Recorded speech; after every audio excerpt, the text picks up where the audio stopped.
surround me with your presence, Lord. Anoint me with your precious oil on me.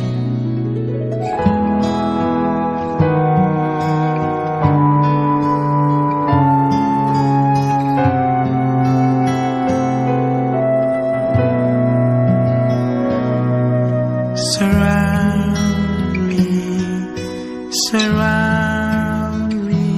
with your presence, Lord.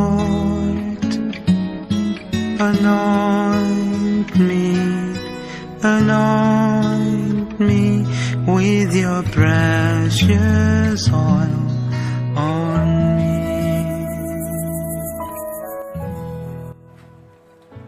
Salam Bapak Ibu, saudara-saudara yang Tuhan Yesus kasihi. Kembali bertemu dengan Bapak Gembala dalam ibadah PPW melalui online hari ini. Saya percaya Bapak Ibu semua diberkati Tuhan. Amin Bapak Ibu. Tuhan Yesus memberkati. Mari kita berdoa. Bapa, berkati firman-Mu buat semua kami hari ini yang melihat dan mendengarkan ibadah PPW ini melalui online hari ini di rumah masing-masing. Terima kasih Tuhan Yesus, berkati dan urapi firman-Mu, urapi hamba-Mu dan kami semuanya. Dalam nama Tuhan Yesus Kristus kami berdoa dan mengucap syukur. Haleluya. Amin. Puji Tuhan Bapak Ibu, saya akan menyampaikan firman Tuhan hari ini, yaitu dari Amsal pasal 21 ayat yang kedua. Setiap jalan orang adalah lurus menurut pandangannya sendiri, tetapi Tuhanlah yang menguji hati. Ayat berikutnya di Amsal 16 ayat yang ke-9. Hati manusia memikir-mikirkan jalannya, tetapi Tuhanlah yang menentukan arah langkahnya. Puji Tuhan Bapak Ibu. Kita sering sekali memikirkan jalan-jalan kita. Kita sering sekali berjalan ke tempat-tempat yang ingin kita tuju. Tapi pesan firman Tuhan hari ini adalah bahwa sekalipun manusia yang memikirkan jalan-jalannya, tapi Tuhanlah yang menentukan arah langkahnya. Amin Bapak Ibu. Makanya tema khotbah firman Tuhan hari ini adalah belajar melihat momen Tuhan dalam setiap jalan-jalan kita. Saya percaya di saat kita berjalan, kalau kita melibatkan Tuhan dalam perjalanan kita setiap hari, baik dalam perkataan, perbuatan, sikap hati, ataupun rencana-rencana, pelayanan-pelayanan kita, pekerjaan-pekerjaan kita, dimanapun kita berada, libatkan Tuhan dalam segala hal yang kita lakukan. Karena itu firman Tuhan Bapak Ibu. Dalam Yeremia pasal 10 ayat 23, Nabi ini berkata begini, Aku tahu ya Tuhan, bahwa manusia tidak berkuasa untuk menentukan jalannya, dan orang yang berjalan tidak berkuasa untuk menetapkan langkahnya. Kita melangkah setiap hari, berjalan setiap hari. Pertanyaan saya, adakah kita belajar melihat momen Tuhan dalam perjalanan kita itu? Kitab Yakobus berkata, kalau engkau hendak merencanakan pergi ke sebuah kota, besok kami akan berangkat ke kota Anu.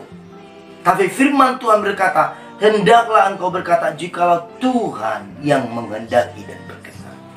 Bapak Ibu, hari-hari ini perjalanan seorang anak Tuhan dalam kehidupannya haruslah belajar melihat momen dan tuntunan Tuhan dalam perjalanan tersebut. Ini sebuah contoh dalam Alkitab yang terambil dari Bilangan pasal yang ke-22. Semua kita tahu tentang kisah Nabi Bileam. Ia diupah dan dipanggil oleh Raja Moab untuk menyumpah dan menyerapai orang Israel.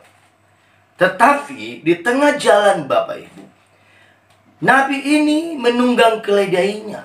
Di tengah jalan, dikatakan di ayat 22, Bilangan 22 ayat 22. Tetapi bangkitlah murka Allah ketika ia pergi, dan berdirilah malaikat Tuhan di jalan sebagai lawannya. Bileam mengendarai keledainya yang betina, dan 2 orang bujangnya ada bersama-sama dengan dia. Ayat 23. Ketika keledai itu melihat malaikat Tuhan berdiri di jalan dengan pedang terhunus di tangannya, menyimpanglah keledai itu dari jalan dan masuk ke ladang. Maka Bileam memukul keledai itu untuk memalingkan kembali ke jalannya. Ayat 24. Kemudian pergilah malaikat Tuhan berdiri pada jalan yang sempit di antara kebun-kebun anggur dengan tembok sebelah menyebelah. Ketika keledai itu melihat malaikat Tuhan, ditekankannya dirinya kepada tembok sehingga kaki Bileam terhimpit kepada tembok, maka ia memukulnya pula. Ayat 26. Berjalanlah pula malaikat Tuhan terus dan berdirilah ia pada suatu tempat yang sempit, yang tidak ada jalan untuk menyimpang ke kanan atau ke kiri. Melihat malaikat Tuhan meniaraplah keledai itu dengan Bileam masih di atasnya, maka bangkitlah amarah Bileam, lalu dipukulnya lah keledai itu dengan tongkat. Luar biasa Bapak Ibu. Bileam bersama kedua pembantunya dengan kedua bujangnya tidak melihat sesuatu yang ada di depan mereka yang hendak membinasakan mereka, yaitu malaikat Tuhan dengan pedang terhunus. Tapi herannya Alkitab mencatat bahwa yang melihat malaikat itu adalah keledai Bileam. Seekor keledai yang dungu, yang bodoh. Tetapi keledai ini bisa melihat malaikat Tuhan. Sering sekali perjalanan kita seperti Bileam ini Bapak Ibu. Kita hendak berjalan sesuai dengan keinginan hati kita, tapi sesungguhnya Tuhan membuat momen dalam perjalanan kita itu untuk mengarahkan perjalanan kita, untuk meluruskan perjalanan kita. Tapi Bileam tidak bisa melihat. Malah seekor hewan yang biasa, yaitu keledai, yang melihat momen Tuhan dalam perjalanan itu. Sampai keledai ini dipukul 3 kali. Makanya lihat, perhatikan ayat yang ke-29. Ayat 28. Ketika itu Tuhan membuka mulut keledai itu, sehingga ia berkata kepada Bileam, apakah yang kulakukan kepadamu sampai engkau memukul aku 3 kali? Jawab Bileam kepada keledai itu, karena engkau mempermain-mainkan aku. Seandainya ada pedang di tanganku, tentulah engkau kubunuh sekarang. Tetapi keledai itu berkata kepada Bileam, bukankah aku ini keledaimu yang kau tunggangi selama hidupmu sampai sekarang? Pernahkah aku berbuat demikian kepadamu? Jawabnya, tidak. Kemudian Tuhan menyingkapkan mata Bileam. Dilihatnya lah malaikat Tuhan dengan pedang terhunus di tangannya berdiri di jalan. Lalu berlututlah ia dan sujud. Perhatikan ayat 32. Berfirmanlah malaikat Tuhan kepadanya, apakah sebabnya engkau memukul keledaimu sampai 3 kali? Lihat, aku keluar sebagai lawanmu, sebab jalan ini pada pemandanganku menuju kepada kebinasaan. Ketika keledai ini melihat aku, telah 3 kali ia menyimpang dari hadapanku. Jika ia tidak menyimpang dari hadapanku, tentulah engkau yang kubunuh pada waktu itu juga, dan dia kubiarkan hidup. Luar biasa Bapak Ibu. Seandainya keledai ini tidak menyimpang, maka Bileam akan mati dibunuh oleh malaikat Tuhan dengan pedang. Lihat, sering sekali Tuhan membuat momen-momen dalam hidup kita sepertinya menghalangi, sepertinya gagal apa yang kita lakukan. Tetapi sesungguhnya di balik itu semua ada rancangan dan rencana Tuhan yang luar biasa, yang sering sekali kita gak bisa lihat dengan mata iman kita. Malah seekor keledai bisa melihat hal itu. Malaikat Tuhan berkata, seandainya keledai ini tidak menyimpang, maka keledai itu dibiarkan hidup dan malaikat akan membunuh Bileam. Mari kita belajar Bapak Ibu. Apa artinya? Dalam segala perjalanan kehidupan kita setiap hari, belajarlah mengandalkan Tuhan. Jangan terlalu mengandalkan kepintaranmu, pengalamanmu, kebiasaanmu. Jangan terlalu mengandalkan manusiamu Bapak Ibu. Yeremia berkata, terkutuklah orang yang mengandalkan kekuatannya dan yang mengandalkan manusia, tapi diberkatilah orang yang mengandalkan Tuhan. Luar biasa, seekor keledai bisa melihat momen Tuhan dalam perjalanan seorang Nabi Bileam. Bileam ini gambaran saya dengan saudara. Mari, di mana engkau sekarang sedang berjalan? Coba buka mata hatimu, buka mata imanmu, mata firmanmu. Apakah ada momen Tuhan di situ? Supaya jalan-jalanmu tidak akan pernah sia-sia. Amin Bapak Ibu. Ini momen yang luar biasa. Saya percaya sesudah peristiwa ini, Nabi Bileam akan sangat berterima kasih kepada Tuhan atas keledai miliknya. Sampai Tuhan membuat mujizat yang tidak biasa.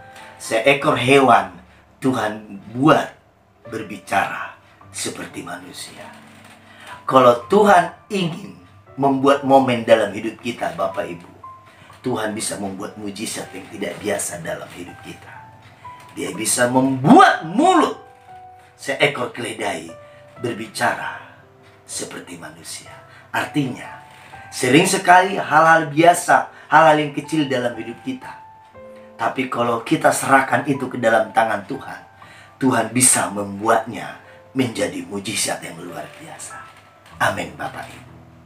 Satu hari seorang buta ketemu dengan Tuhan.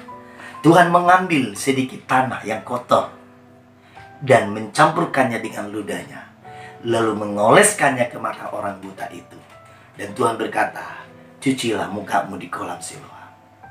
Tanah yang kotor, tanah yang biasa, yang diinjak-injak orang Bapak Ibu, dicampur dengan ludah yang sedikit dari ludah Tuhan Yesus Kristus.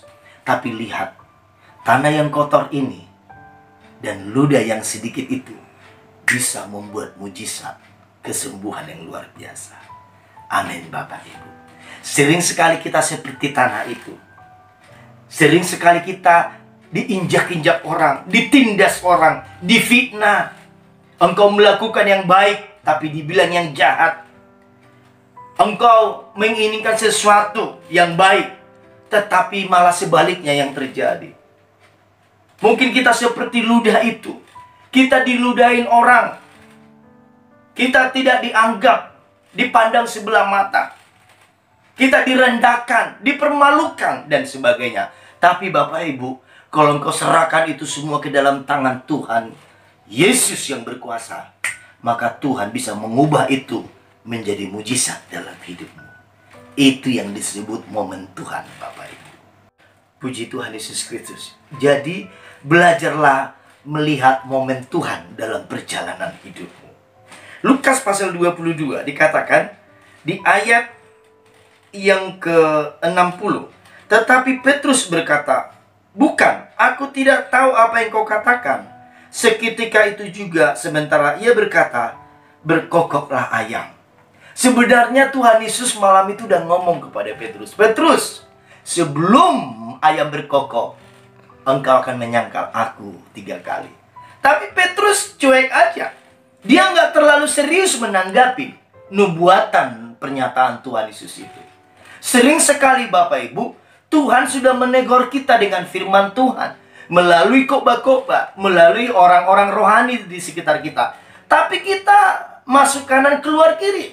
Kita nggak serius, kita nggak sungguh-sungguh menangkap pesan itu. Karena sesungguhnya sering sekali pesan-pesan yang sederhana, yang biasa, itu adalah momen Tuhan di dalam hidup kita. Tapi Petrus menganggap itu biasa. Maka betul kejadian ayat 61.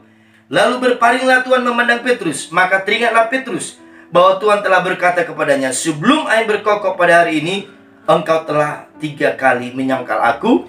Lalu ia pergi keluar dan menangis dengan sedihnya. Bersyukur Petrus bertobat Bapak Ibu. Tapi Tuhan pakai seekor ayam jantan. Perhatikan Bapak Ibu. Sering sekali momen Tuhan itu Tuhan pakai dengan hal-hal yang biasa di sekitar kita. Seekor ayam, ayam yang biasa. Tapi sesungguhnya ada pengertian rohani di dalam hidup Petrus khususnya hari itu. Atau di dalam hidup saya dan saudara. Sebenarnya kalau kitab Amsal berkata Bapak Ibu, Amsal pasal 30 ayat 31, ayam jantan ini berbicara tentang keangkuhan. Lihat dikatakan Amsal 30 ayat 31. Ayam jantan yang angkuh atau kambing jantan dan seorang raja yang berjalan di depan rakyatnya. Dikatakan oleh Amsal, ayam itu gambaran keangkuhan, kesombongan. Tuhan mematahkan kesombongan Petrus dengan seekor ayam jantan yang berkokok. Bapak Ibu, kita sering sekali seperti Petrus ini, menganggap pesan-pesan Tuhan itu biasa, tidak sesuatu yang serius, tidak sesuatu yang penting. Tapi sampai kita mengalami kejadian yang luar biasa, barulah kita barulah kita sadar bahwa Tuhan sebelumnya sudah memberikan kita pesan. Perhatikan, orang yang sombong atau orang yang angkuh tidak akan pernah bisa menangkap pesan Tuhan dalam hidupnya. Seperti Petrus. Mari kita bertobat bersama-sama. Jangan sampai ayam berkokok dalam hidup kita. Amin Bapak Ibu. Ngomong di kanan kirimu sekarang yang ada di situ. Jangan sampai ayam berkokok, baru kita bertobat bilang. Amin. Kita bertobat tiap hari. Pikiran kita sering angkuh, perkataan kita, sikap kita, cara kita berkomunikasi dengan orang, tanpa kita sadar sering sekali kita melakukan hal-hal yang salah dan sombong di hadapan Tuhan. Tapi kita tidak pernah menyadarinya. Mari kita belajar seperti Petrus ini. Tuhan pakai seekor ayam untuk menobatkan dia. Amin Bapak Ibu. Puji Tuhan. Hal terakhir yang saya mau sampaikan kepada Bapak Ibu semua dalam ibadah PPW hari ini adalah, marilah kita belajar seperti Amsal pasal 21 ayat yang pertama ini. Berkata begini, hati raja seperti batang air di dalam tangan Tuhan, dialirkannya kemana ia ingini. Sekali lagi, hati raja seperti batang air di dalam tangan Tuhan, dialirkannya kemana ia ingini.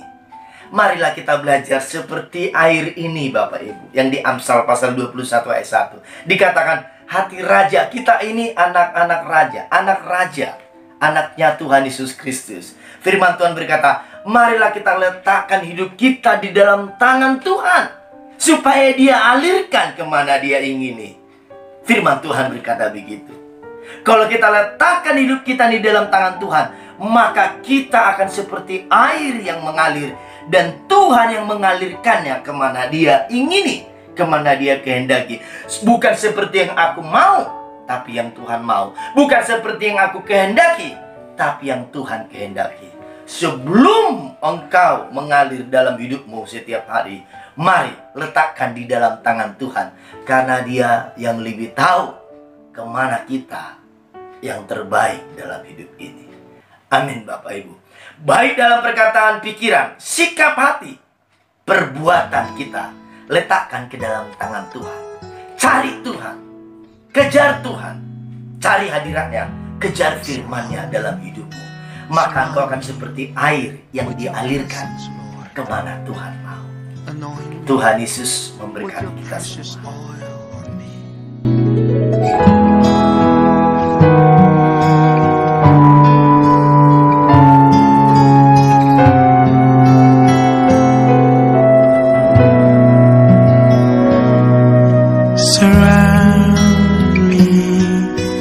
Surround me with your presence, Lord.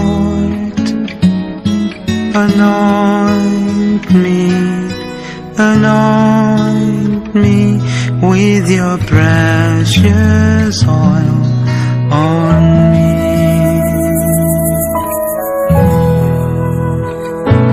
As the deer pants for the water, so. Mari kita berdoa. Bapa, hamba-Mu sudah menyampaikan firman Tuhan hari ini dengan tema belajar melihat momen Tuhan dalam kehidupan kami anak-anak. Tuhan Yesus memberkati semua yang melihat dan mendengarkan firman ini. Yang lemah dikuatkan, yang sakit disembuhkan, yang berbeban berat Tuhan berikan kelegaan dan sentosa. Tuhan buka jalan-jalan dalam hidup mereka, dalam hidup umat-Mu Tuhan. Terima kasih Tuhan, kami mengucap syukur. Terpujilah nama Tuhan Yesus kekal selama-lamanya. Dalam nama Tuhan Yesus kami berdoa dan mengucap syukur. Bapak Ibu, mari kita terima berkat Tuhan. Angkat kedua tanganmu dan bukalah hatimu.